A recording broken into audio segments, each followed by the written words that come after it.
វិញ្ញាសាប្រវត្តិ2016ថ្នាក់វិទ្យាសាស្ត្រសង្គម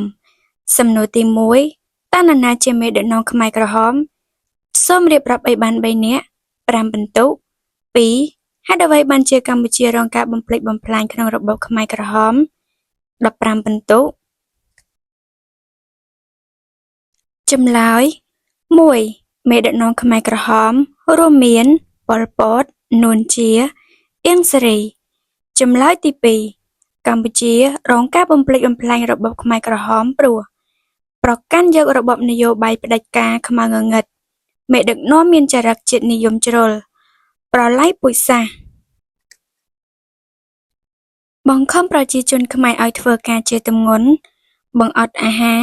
បំបិទសិទ្ធិសេរីភាពគ្រប់បែបយ៉ាង